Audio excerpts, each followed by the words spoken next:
everyone, and welcome to our webinar tonight, Meet the Hall of Famers, a joint project between the U.S. Ski and Snowboard Hall of Fame and the North American Snow Sports Journalists Association. It's my pleasure now to introduce our host for the evening, a Hall of Famer himself, skier extraordinaire, Dan Egan. Dan?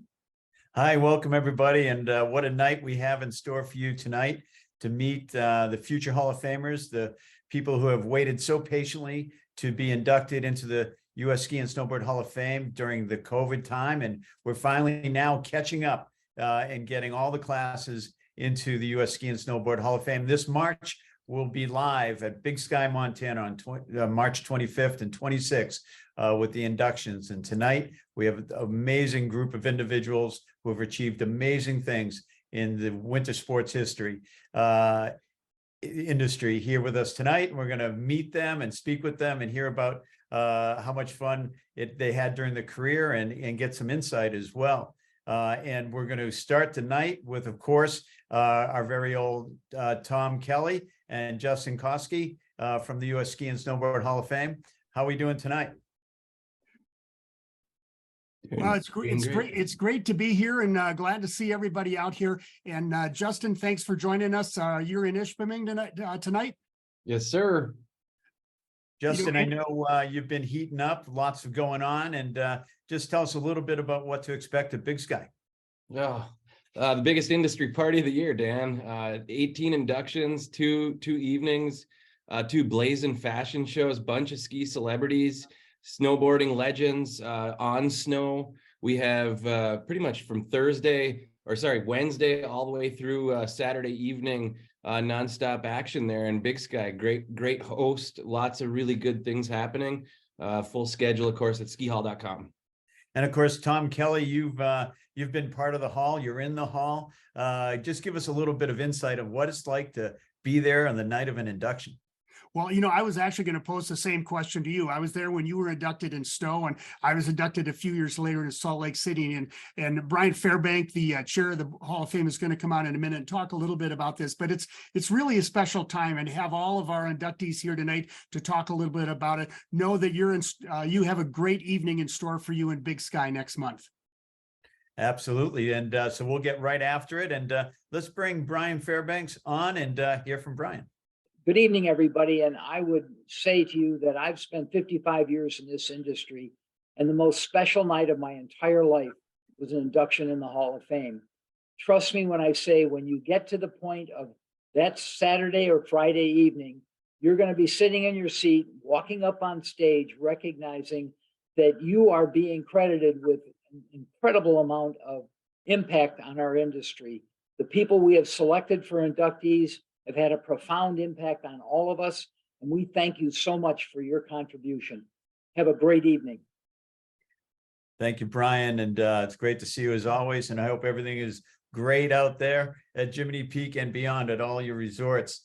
So we're gonna kick it right off tonight. We've got really exciting for us here at the U.S. Ski and Snowboard Hall of Fame is to have two of the top snowboarders on the planet with us tonight, and joining us, of course, in Montana. That's Tina Bash, of course, one of the most influential snowboarders on the planet, and Shannon Dunn-Downing, a world champion snowboarder and back-to-back gold medalist at the X Games. How are you both doing tonight? Doing great. Thanks for having me and having us. Thank you so much. I'm so excited. And I wanted to correct you on my name. It's Tina Bassich. Thank you, Bass. Thank you, Tina. Sorry about that. That's fine. It's hard to keep it all straight.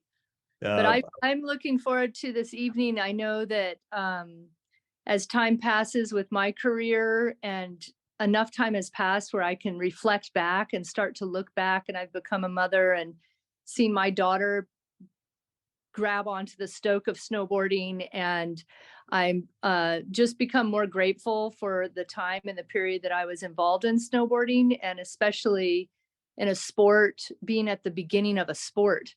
It was really the beginning for a lot of things. And so I am honored to be sharing this night with Shannon as the first female athlete snowboarders being inducted. And Shannon and I have been joined at the hip through our career. and shared many other accomplishments together that were first with our pro models. And, you know, there are many times in this, in our career where we were told no women allowed. And so we had to push through and go over some obstacles and huck ourselves off jumps. Maybe we weren't totally confident in doing, but we did it anyways to push the women forward. And I'm just so honored to be a part of this evening coming up. I'm excited about it, and I'm really appreciative of all the hard work that the Hall of Fame does to include us in this evening, and snowboarders as well. A lot of work goes behind this, and I'm excited that it will be continuing. Thanks so much for that, Tina. And Shannon, you know, Tina touched on it, but when you look at snowboarding now, can you give us sort of your thoughts on how it's changed and what's it look like to you today from what it was? It's incredible what snowboarding has become as a sport. I learned in 1988. And so I saw in 1989, there was a cover of a girl for the first time ever. And that really stuck out to me. And I remember my brother saying, "You can do that." And I was like, I could. And that was the first seed of maybe I could be a pro snowboarder. And then in 1990, I was watching the Breckenridge World Cup where Tina was a competitor, and she was so friendly and nice. And I was just a spectator, a total fan. And so watching her compete really inspired me. And then I met Tina later that spring at my first pro contest. And, you know, we really hit it off because she had this salmon colored scrunchie that matched her pants. And so we became like joined at the hip after that. And she was just so inviting. And this is such a different sport for women, for girls, than I was used to. I was really aspired to be like a Olympic gymnast someday. That was my dream when I was young. And I loved figure skating. And so, and I know those sports are so competitive and maybe even a negative way. And so Tina and I approached snowboarding in a way that was fun. And we were highly motivated when somebody would say, "Girls can't do that." That's all we needed to do exactly what they said we couldn't do. And like one time we went off, you know, the first Aaron style big jump, and they said, "No girls." And we're like, that's all we need to hear. We're doing it. And we ended up doing it, going off that jump. And they called us the crazy American girls because we were in Austria. So we had so much fun, and any adversity was just met with her and I like contriving like how we were going to do this. It's like, you know, no equal prize money, we're going to fix that. Like on and on. We had so much fun. And to be inducted in the Hall of Fame to me is bigger than my Olympic medal, because it's recognizing my entire career, not just one event, you know, just putting all the pressure on a big event. And so it's really special. And I want to thank you all at the U.S. Ski and Snowboard Hall of Fame for just making such an effort for us in snowboarding, for women. And just want to thank you guys for all this hard work. I'm really excited to celebrate for that night. That's awesome. Tina, you touched on it earlier, pro models. What was it like to finally launch your first pro model, and how much input did you have in that, and what was special about it? Well, I know that a lot of people remember this, but when we launched our pro models, Shannon and I launched in 1994, and this was when snowboarding had become the big baggy pants style and the big chain wallets, and everything was just big. The stances on the board were big. And so here's Shannon and I. And the interesting thing about snowboarders is they're not big burly girls. They're more come from gymnastics and things that have balance and grace in it. That's the people who became good snowboarders. And so Shannon and I are more petite.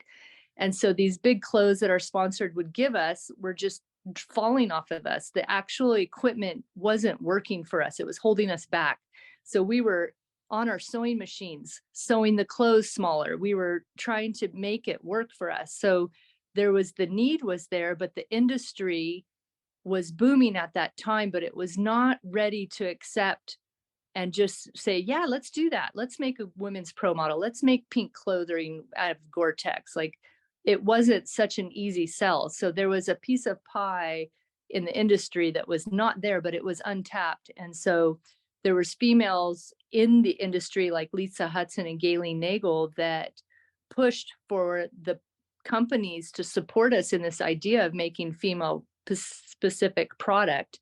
And that it wasn't just Shannon and I that made that happen. It was the women behind us. And they say like behind every strong woman is another strong woman, or Shannon and I had a whole tribe of women behind us pushing, and we launched those boards. And sure enough, that woke up the industry, and we ran ads of us jumping off 40-foot cliffs. And right next to us was us in pink clothes and dressed up and makeup and having fun. And so we shook the industry up, and it stuck there. And it really is so rewarding to go up on the hill and see every age girl snowboarding. There's the woman in her 70s, here's me in my 50s, and there's a little 3-year-old screaming all the way down the budding run. Like, that brings me joy every time I see it. Oh, that's awesome. What are you riding today, Shannon?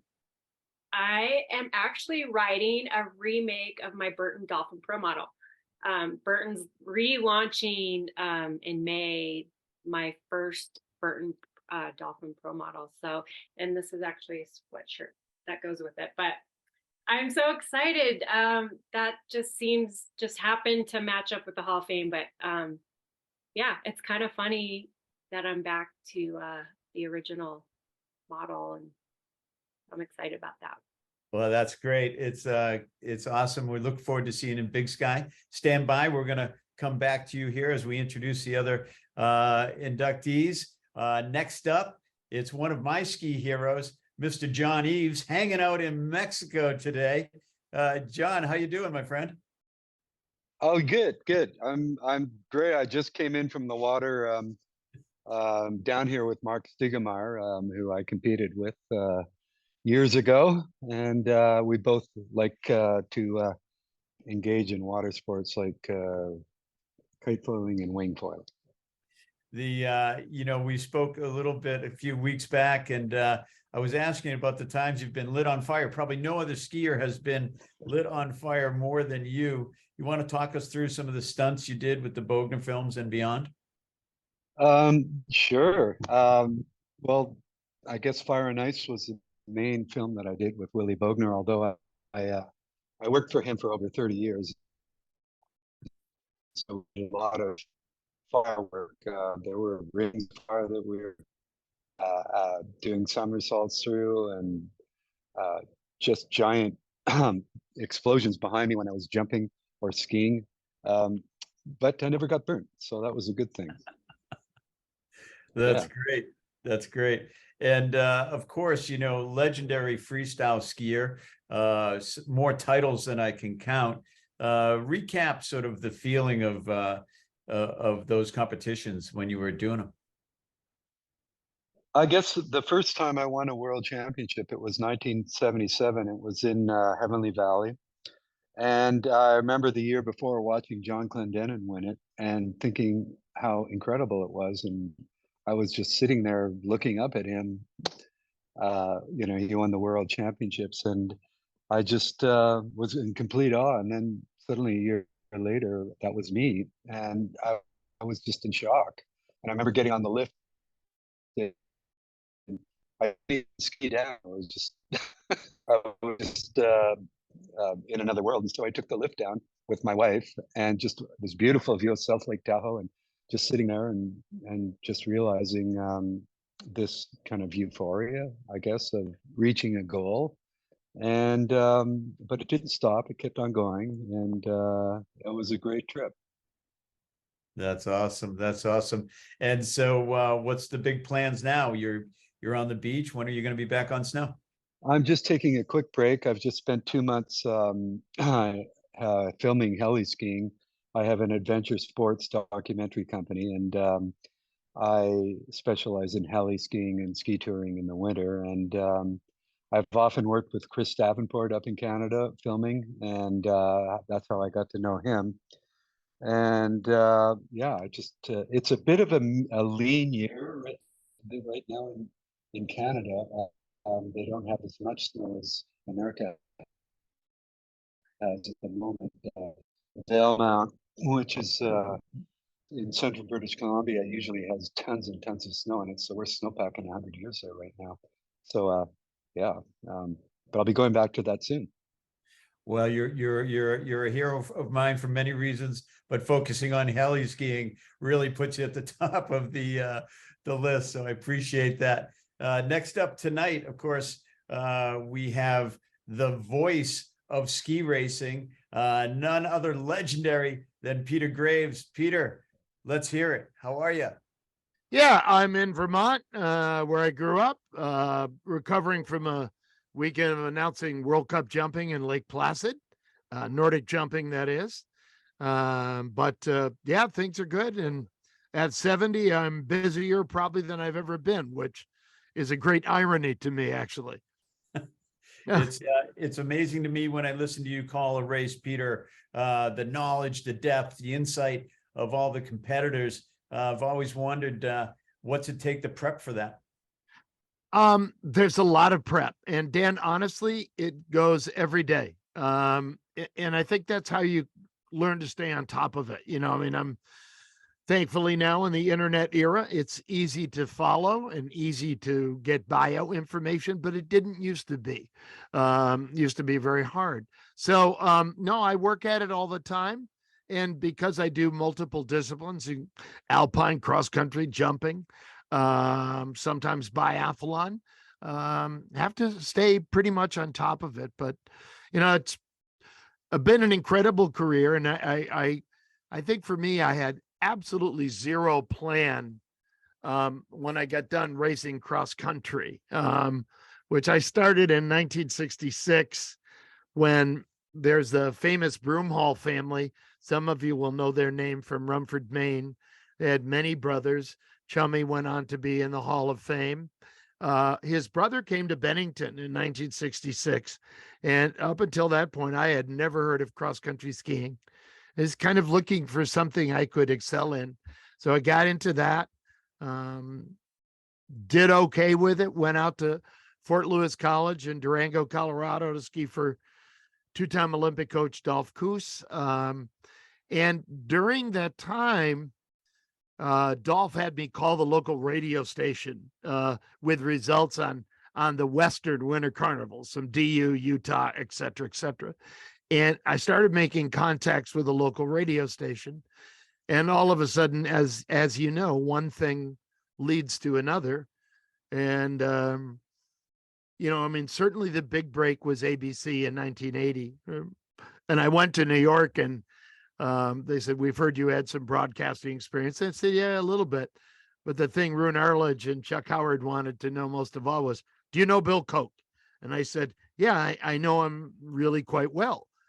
Koch, of course, had won a medal 4 years earlier in Innsbruck, and they really wanted somebody that knew him so they could get a hold of him. And so that was it. And then ESPN, and 13 Olympics later, you know, I feel I've been really blessed, but I've had some, Dan, like all of us, some incredible mentors. And I think that's going to be one of the fundamental elements in my Hall of Fame speech, is thanking others that helped me get here, because I don't think any person is an island. And I'm incredibly grateful for to so many people that really helped encourage me along the way. I love that. You've called so many amazing runs and so many skiers. I just wonder if any one or two pop out to you that really stood out during the call, that you knew were watching an amazing performance. I think there's two. One in 1980, there was the closest cross-country race in history between Thomas Vosberg and Johan Mieto. I think it was 1/100th of a second. And now we time down to tenths of seconds in cross-country.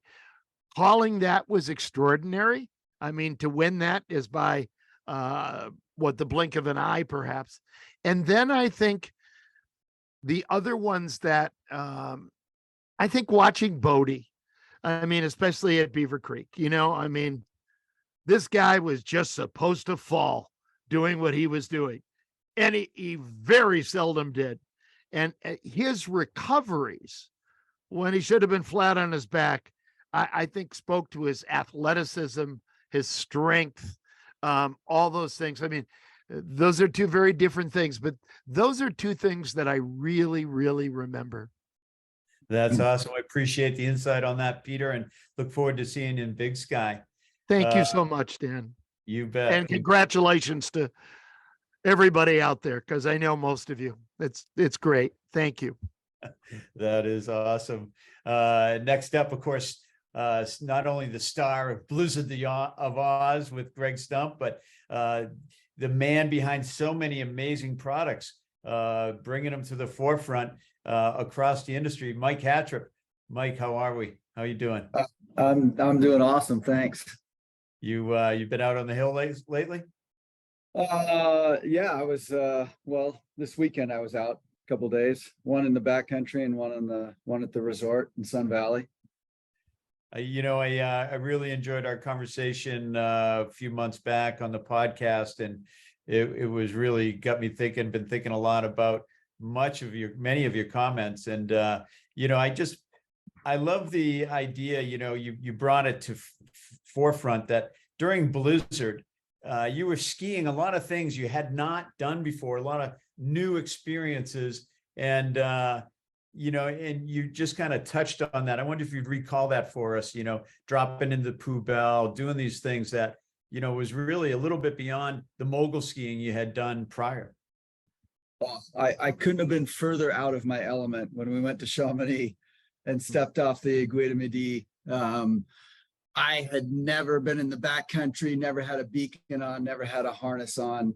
None of that. Like you said, I was a resort mogul skier, so it was a completely foreign place for me.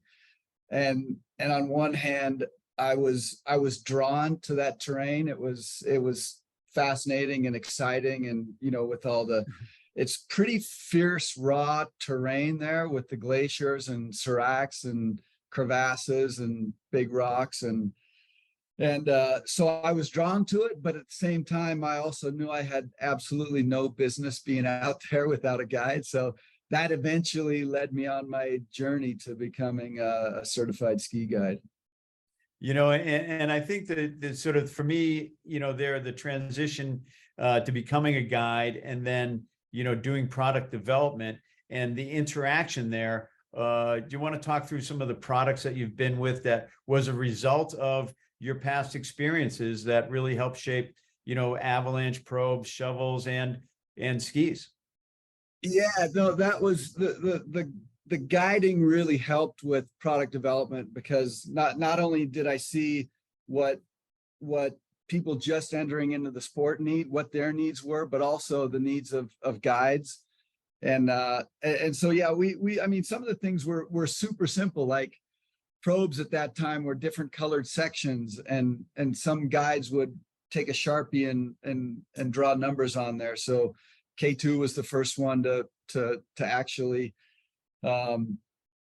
etch numbers on the probe, so what the different depths of the layers were, so you could be super accurate. We made a shovel that with just simple parts that you could rig an emergency sled with just what you were carrying in your pack. So, and then we did a whole collection of skis. The collection we started at K2, because the K2 didn't do any telemark skis or touring skis at the time, and the collection we put together there is now the #1 selling collection in the world. That's awesome. I love that direct impact, and seeing how that made a huge difference. And of course, one of the other things I loved about our past conversation was the K2-4. You want to just touch base on that quickly, and what really happened there with Bodie and the K2-4? Yeah, so the K2-4, even before Bodie, I remember Bard Glenn, he was the engineer that was working on it. He said, Mike, I've got a pair of skis I want you to try. I was going up to Crystal Mountain outside of Seattle, and he called them low fats, because they weren't truly fat. They were fat at tip and tail, but 65 underfoot. And I remember it was the first ski I'd skied since I was a kid that was under 200 centimeters. So I was like, ooh, under 200 is like, no self-respecting skier would ski on anything that short. But so I remember skiing on them and they were amazing. But with Bodie, it was George Torme was his service tech, and Bodie it was at junior nationals that Bodie had bent his race skis. So George went, well, why don't you try these? And so Bodie took the K24 and just an off the shelf K24 and won the Super G by a second and a half. And prior to that, shape skis were strictly for, recreational use. Nobody was even thinking about racing on them. And now you look at the slalom skis, they're, what from 205 to 165 and massive side cut in them. It's really quite amazing. Definitely hoping we can hook up and ski off the tram together in Big Sky, Mike, and nice to see you tonight. Next up, of course, is Phil McNichol, and Phil, the legendary ski coach who coached, during the most successful time in the U.S. ski team history, coaching, of course, Bodie Miller, Darren Rolfs, Ted Ligety, and others. Phil, how are you? I'm good, Dan. Thanks for having me. Yeah, and congratulations, I think, are in order with the World Championships. Jack Crawford winning the gold in the Super G. That really stood out to me. I was watching it live, and wow, what a time, what a moment. Yeah, it's hard to really put into words what people always like to ask, what's the most memorable. I'm fortunate enough to say that I still have big memories happening around me, and Jack's performance was really special, I have to say, and then Cam, the next days in downhill, being on the podium and the team winning a medal in the team event. It's really been something for this young team. I mean, when I took over, I was with the U.S. team for quite some time before I became head coach, and had a really special run. So that was a process, right? I had skiers that I worked with in clubs, and then, on the junior team and the Europa Cup team, et cetera. And it was a long progression.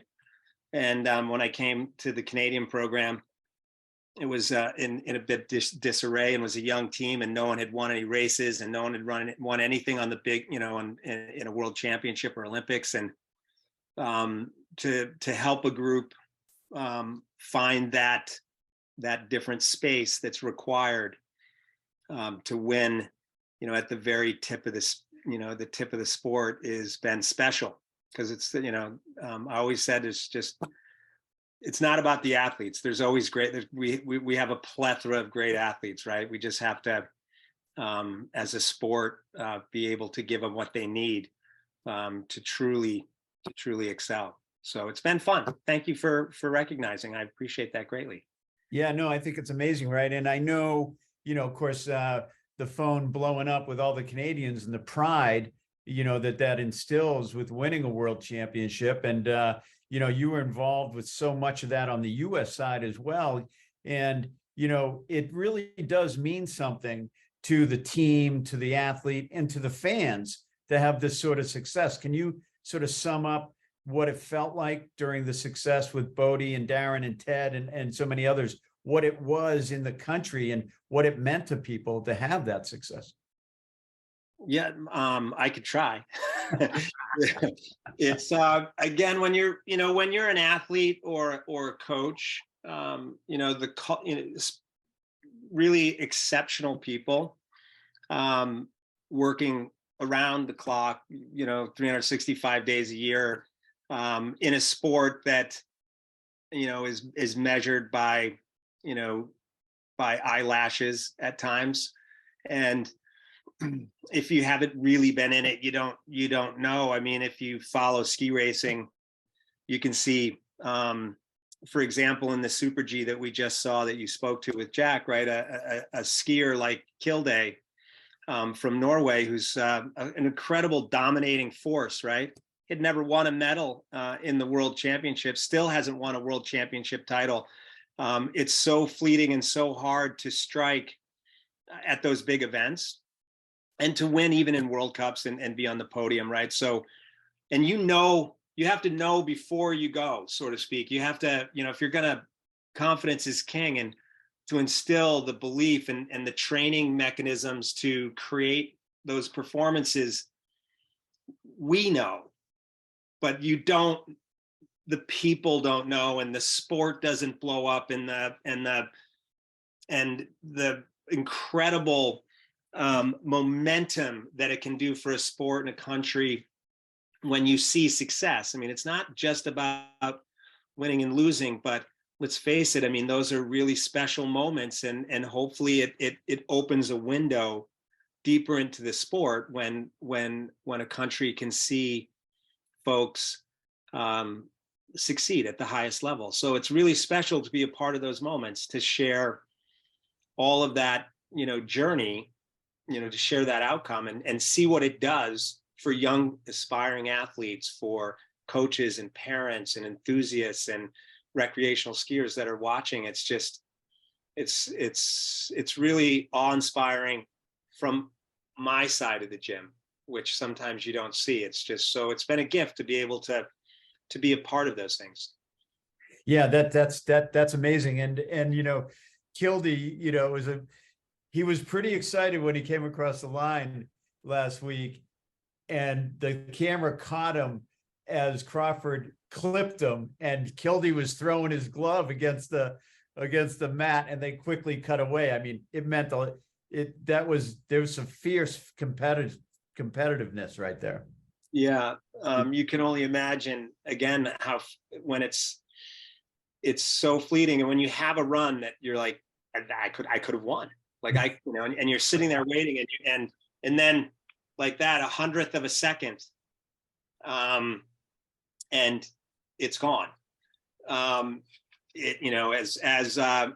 Lindsay and Darren, and it used to be printed on the inside of our old US speed suits, honeys matter, right? So yeah. And I started a ski experience company with Eric Schlopey and Brian Friedman and Justin Johnson, a number of guys. It was really fun and we called it 0.01, right?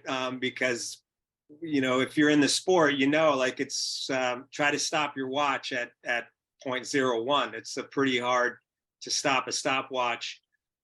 And I can't tell you how many times I've seen that separate winning and losing. I mean, when Eric, who you all know is a member of the Hall, Eric Schlopey, his medal at the World Championships, he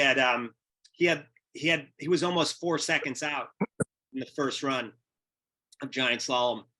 And he only made the top 30 because it was a World Championships, right? There's only 4 competitors per nation. So the big countries it's a level playing field.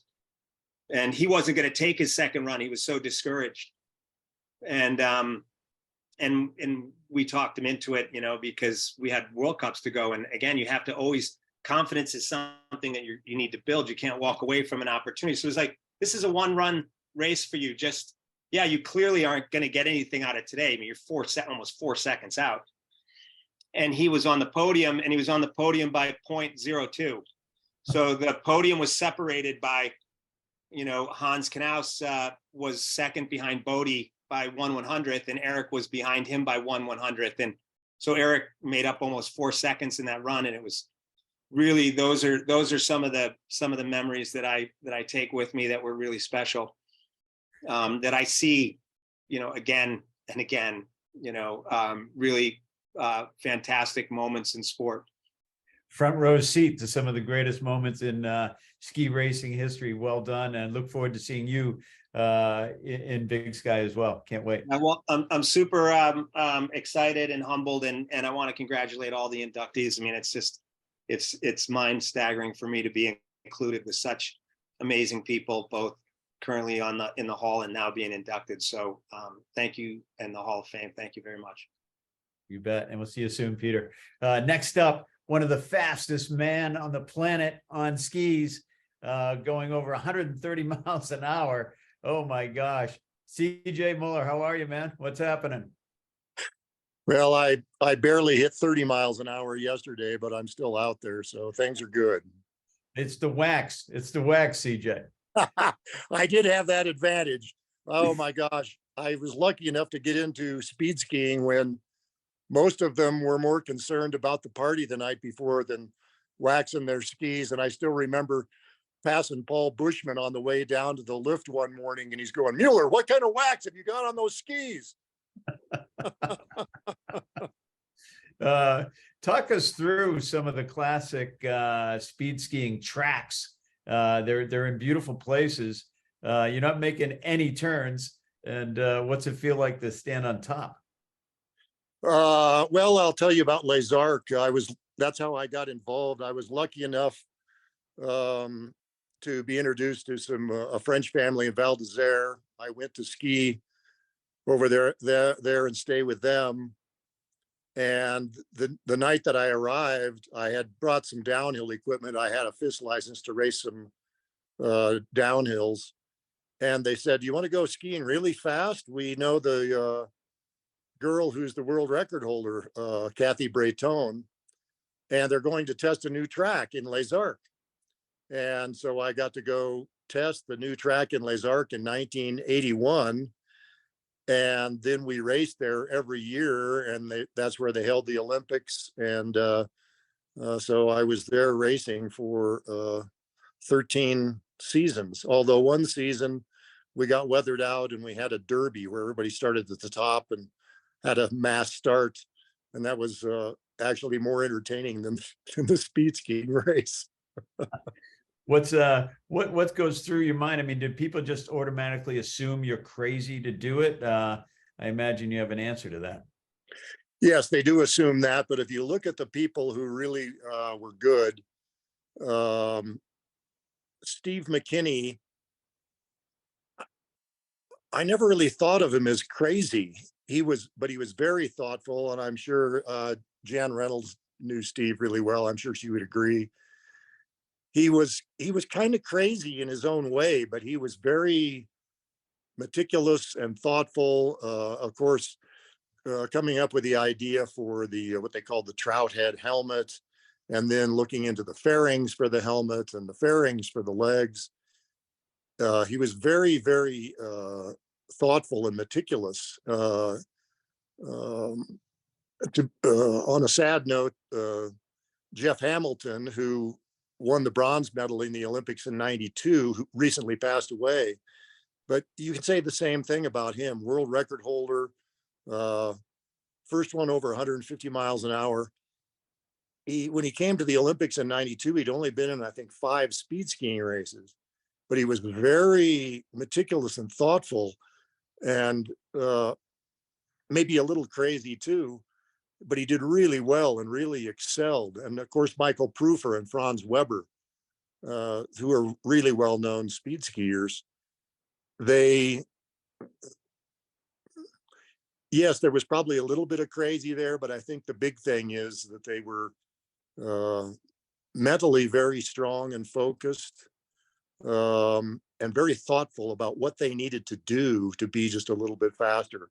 It was very interesting sport to become involved in, and the little things that mattered. And of course, Tom Kelly knows and told the story of Phil was talking about the hundies and hundredths of a second, but in the final race of 1990, Michael Prufer and I were tied for the overall FIS title, and he beat me by 1,000th of a second.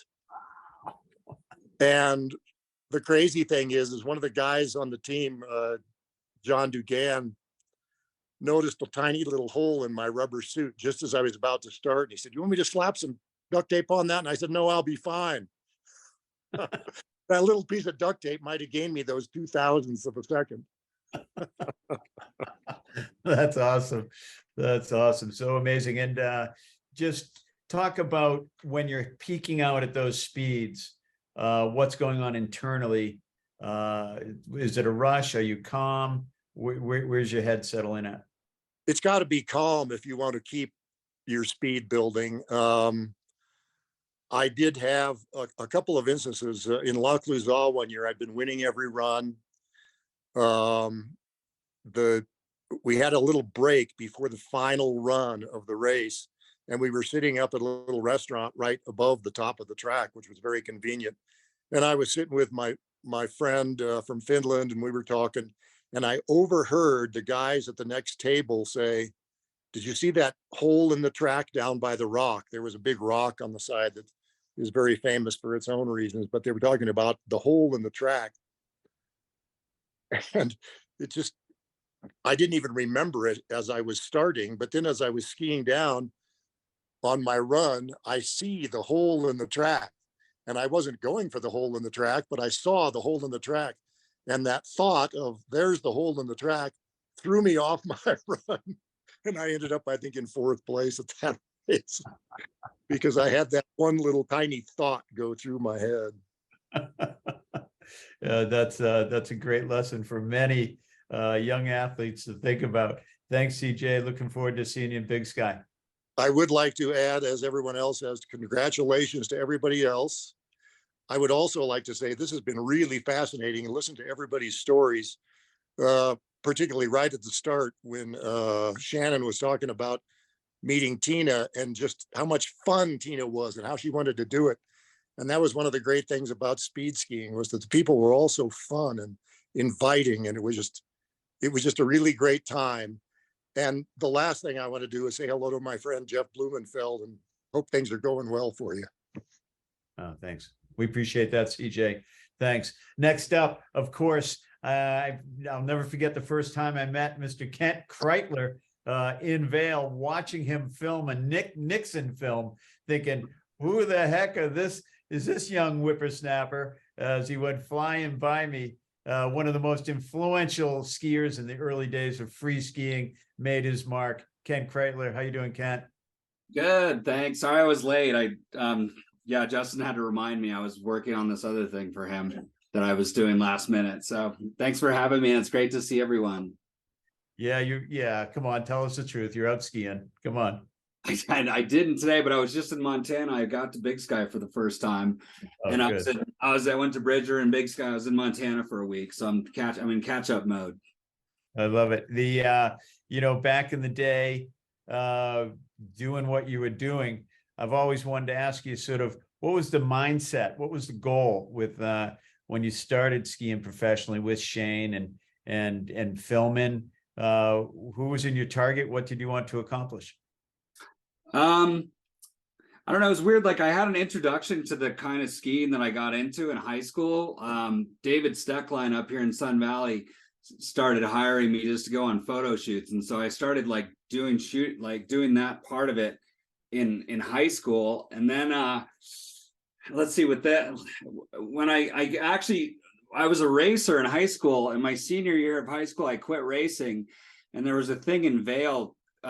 This goes way back to Vail before then, but it was called the Hardcore Skier Challenge, and it was a race. Do you remember that? It was like a race it was like an obstacle course and a race, and then the moguls. And I drove all the way from Sun Valley to Vail, and I won it, and I won all this stuff, and I was like, whoa, this is way cooler than racing for a Dick Durrance trophy and points. Because I got to come home with all the gear. So kind of started in high school a little bit, and then I went to college and was trying to be serious about college. And then I had this, just circumstances, I actually met Tim Patterson from Volant and Hank. They were in Sun Valley, and I broke some skis that they were testing when they were starting the company, and then they asked me to go shoot with them and try to break more skis when I was in college in Boulder. And then I started doing that, and then they were next door to Spider, and they asked me to go shoot with Spider. And then the next year, Shane and I were roommates, and so then McConkey and me and my other Sun Valley buddies would always ski together, and we were up at Vail quite a bit back then. And then so the Nick thing started with Spider and Volant, just doing promo stuff early, and then Nick started making a couple movies. I love how it all kind of comes together like that. You kind of stumble forward, right? and boom, all of a sudden something opens up right in front of you. Yeah, and then we were inspired by Mike and Blake and Scott, who I just got to ski with the Yellowstone Club for the first time, and so we were the stunt movies really inspired us to go out and shred harder and be good. I love it. And you skied on Volant. You talked about that and the early days of Volant. What was that like developing those skis? I mean, that was a really different approach, a metal ski, a metal top sheet. It was quite different. Yeah, I mean, I'm a horrible person to ski test because I like everything all the time. So I love those skis. They were fun, and then I was just glad those guys brought me into what they were doing. Like, I think my freshman year in college, I went down to Las Leñas with Hank. That was the first time to try to break skis, and it snowed the whole time. We were there, and like Tommy was there and Reggie and the guys, and they were doing some Pan Am race or something, but that was before anyone was at Las Leñas. So I just had the whole place to myself and with a few of those guys sometimes. And but it was so Volant. Yeah, I don't know. They were great skis. I ended up not kind of staying on that program for too long, but loved what those guys were doing. They obviously did some really cool stuff with Shane and really built what he was asking for. And it was one of the only companies that really listened really early and took some chances. And so now here you are skiing around the YC with Mr. Scott Schmidt. Some amazing snow out that way right now. Yeah, I had a powder day yesterday morning. It's been we've had an amazing season here, and then we've been in a little bit of a dry spell, so it was nice to get a morning. That's awesome. Private powder, nothing better. Absolutely. So we look forward to seeing you in Big Sky soon, Kent, and it's going to be a lot of fun. Hope we can catch a run. Oh, I hope so. I'm excited to see everyone, and I got the lay of the land up there, and I can't wait for all the fun. Awesome. So next up is one of my favorite skiers, somebody who inspired my career with the accomplishments, the trips, the sponsorship, and all that went with it, and including the publicity. One of the true pioneers of our sport, Jan Reynolds. How you doing, Jan? Hi, everybody. Here you are at Control Central, where we set up our trips to travel around the world, still making my books. I love that. You want to bring us back to some of the first trips you did and some of the successes you had of telling those stories and the magazines you wrote for and some of those things? Well, yeah, I guess I wear a lot of hats as writer and photographer. That was one of the reasons I think I was able to join these expeditions, these early expeditions where we set world records, and we did them on cross-country skis, what people call cross-country. So I'm here to represent free the heel and free the mind. And Tina and Shannon, it's the same with the board as well. When you put on a split board, if you free that heel, it's the all-terrain vehicle. You can go up, down, across. And so that's what we use to set our world records. And we got that started way back in New Zealand. We actually linked a section in the Alps that hadn't been done before. And we did it on metal edge skis with only our toes connected. So a lot of tele skiing. When you have a 50-pound pack on your back, when you're doing an expedition, it's much harder to jump up out of the crud to make a turn. So you dip down into that telly and make that long, big turn with a heavy weight on your back. But at any rate, back to a lot of hats. The reason I ended up on expeditions, I think, with all guys is I'm also a writer and a photographer, skier, had gone to school in Norway and had ice climbed and was on a winter rescue squad. So I was kind of tailor-made for expeditions. Yeah, absolutely. And of course you were on those expeditions with Ned, Gillette, and others. Tell us who you went with and to name some of the places you went to, Everest and the high peaks. Well, let's see. Yeah, I was on expeditions with fellows that are already in the Hall of Fame, Dick Dorworth, Ned Gillette, Steve McKinney. And Tina and Shannon, I'm glad to see you here because, you know, we need to represent the females. And those fellas were in the Hall of Fame decades before I was. So I think it's really awesome now that the Hall of Fame is recognizing, looking back and recognizing what women had done so we can inspire the new gang, the new crop coming up. But yes, we climbed and skied all the peaks around Everest in the Everest Grand Circle expedition. I actually climbed and skied a 23,000 foot peak in the Himalaya on skating skis. When they first came out, they had a tough enough edge, and I had a very skinny skin I could put on them. And I actually did skate some on the way up and could telly on the way down. And I was able to do a peak with one bivouac where all the crevasses were when it took the British 3 days. And so light is right. That was kind of my thing, is to free the heel and go light and fast. I love that, Jan. And of course, you're doing amazing things these days with your books and the education. Just give us a quick synopsis of what's happening there. Well, I have lived with an indigenous tribe on each continent, and I wrote a book series called Vanishing Cultures. And I live with the Tibetans in the Himalaya, the Tuareg in the Sahara. They're a matrilineal group. The men wear veils, not the women. They ran the camel caravans across the Sahara, salt trade. I lived with the Yanomama in the Amazon territory, hundreds of miles out. So my expedition training kind of set me up for being able to do what I think is my most important work. And a lot of these books are for children, to show them. The Vanishing Cultures series is a global series. So it has an indigenous tribe on each continent, so they can see what life has been on the planet and where we all come from. And if anyone went to the same places I had been, they wouldn't be able to get the photographs that I had gotten. So I jumped into it at the right time to do it before the next generation was moving off into the modern world. And because I could skydive, I could climb, I could scuba dive, I could ski, I could hike, I could get into pretty much any place to do this book series. And I'm still doing that. I just came back from Indonesia, living with the Bajau, and these people are amazing.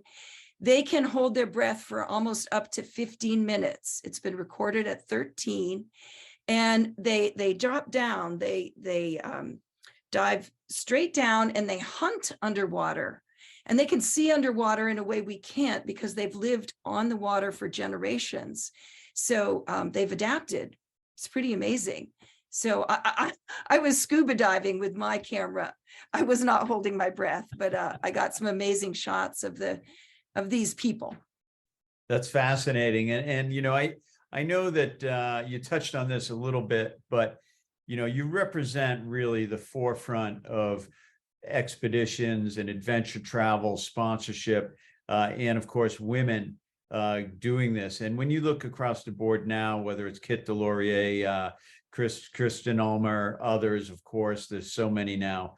You know, you were really opening that up for what we have today. Just wanted to get your take on that. You see a lot of amazing women doing a lot of amazing things right now. Well, I think one of the things that's very interesting for me is I still really am very interested in the free heel and having more representation, Nordic representation, whether it's ski mountaineering or cross-country racing. I mean, we have Jessie Diggins, Kickin Randall, who are bringing home international medals. We have Hillary Nelson, who was, yes, sad to say, but she's passed away, if those of you who don't know, but she held many ski mountaineering records, regardless of gender. You know, she had more records than men or women. She was amazing. So I think what really is capturing my imagination is broadening the vision of the Hall of Fame, bringing in more free-heeled skiers and bringing in more women. We hear that. We appreciate that. And thank you. And we appreciate you, Jan. Can't wait to see you out in Big Sky. Well, thank you for bringing me in. I hope I can be helpful. And I'm so impressed with all of you tonight. Love y'all. Can't wait to see you. And cheers for making it in. Cheers. Great. Up next, it's Alan Schoenberger, probably one of the most inspiring artists that ever to don skis and stage. I know he's inspired me in so many ways. Nice to see you tonight, Alan. How you doing? So good to see you and Sven and Phil and CJ and Jan. It's just this is sort of a pinch me moment. You know what I mean? Yeah. Nice. And of course, you've had a few of those in your career, of course, whether it's freestyle skiing, ballet, off Broadway. Bring those of those listening tonight, sort of the merging of the art, the dance, and the skiing. Well, basically with the help of my mother and father, I grew up with two really amazing passions. One was theater and dance, and the other was skiing. And both were separate entities until they started to merge when Moni Hakim, one of the great mimes, suggested that I put together a ski dance. And it was an interesting question, but I wasn't quite sure one would do that. And so he mentioned the sport of freestyle skiing. And so I started heading for that. And I was still teaching skiing for Junior and Alfingen and having a great time there. But the PSI Intermountain asked me to present my ski ballet, which was really intense because I've got all my mentors there, Chris Ryman, right? Jerry Warren. And here I am doing a ski dance. But that was the time when these two passions really started to gel. But it became a dichotomy in another sense, in that I felt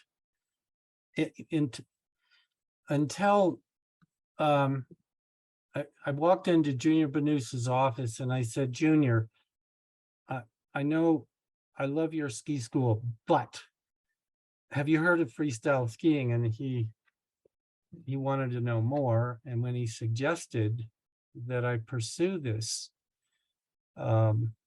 journey, I was a little taken back by the fact that I was such an intense skier. I was so interested in technique that it was okay with him for me to miss ski school lineup, to be out spinning and grinning. And that dichotomy really kind of stuck with me for a long time. And I wasn't sure whether I was a skier or a dancer. And it wasn't until we launched the show Skiing and the Art of Schoenberger Skis the Stage that at the Boston Ski Show, Warren Witherall came to me and he said, would you bring your show to Vermont and raise money for Burke Mountain Academy? And that's when this all started to make sense for me. It was when we started to raise money with this passion that I have for both, for youth and skiing. And then Ellen, post Foster, as you know, jumped on board and we became a duo, producing the show and a lot of ski teams, raising money for them. And much of that life of mine, I think I was the happiest when we backed the semi up to the Aspen District Theater and raise a bunch of money for these little guys. That was cool. That's awesome. I know that first time, never forget the first time I saw your show and dancing on the carpet and all that you brought to it, so much passion Alan, and so much entertainment for the people who came to the show, inspiring them in ways that they didn't know they were going to be touched. I think with that dance and that mix of freestyle skiing, all right in front of them on a carpet indoors, just magic times for me. I know it must have felt special for you. Well, and it's, to be online now with all these amazing skiers, and to know I'll be joining with Junior and Alf and all of those, I have to tell you, the recognition for the work is ineffable. It truly is. It's hard to know that I'm actually sitting here just with you, but imagine the talent that just came through this program tonight. It's CJ. Hi. It's good to see you, Phil. It's really special, and I think let's bring Justin back, the executive director of the U.S. Ski and Snowboard Hall of Fame. And, Justin, it's typical, right? Every time we're overwhelmed by the talent, the stories, and the breadth and the depth of everybody that's being inducted to the U.S. Ski and Snowboard Hall of Fame. I know you live it every day, but it's really overwhelming, isn't it? Yeah, it is. And it's been one of the most incredible hour-and-a-half sessions I've had. And, since the last go around last year, Dan, we're reminded every time by seeing the reaction from the people. I got to give Kent props because you called him out. You thought he was skiing, but no, he was actually working for me, pulling video together. And, I have to thank each of you guys, because if I had to pay Kent for the amount of work he's done, and all these people for the volunteer hours to even pull their own inductions together, it would be really challenging to do. So I know you're busting on that, Kent, and thank you. And thanks to everybody for that. It's just incredible to see the camaraderie. My favorite part of my job is just this, just seeing you guys, seeing the classes come together. And I mean, Alan summed it up perfectly there at the end. Just the amount of talent that's coming through on this show is incredible. Oh, it truly is. And it's going to make the event in Big Sky special. And of course, you can still get tickets. You can still pop out, fly into Bozeman and pop up the Big Sky. Tell us how to do that, Justin. Yeah, same place, skihall.com, Dan. Hover over induction, purchase tickets there. There's tickets for all events. There's a lot of free events that require RSVP too. So even for the inductees on the call, and those listening, go and claim those, because, like, for example, early ups for the Friday event that Tina and Shannon and Chris Davenport are pulling together, and others. We can only put 60 people through that. And so go and claim those, all at skihall.com. That's awesome. Lots of great events, lots of things happening, and just come for the party, come for the atmosphere, and hang out. Tom Kelly, what a night.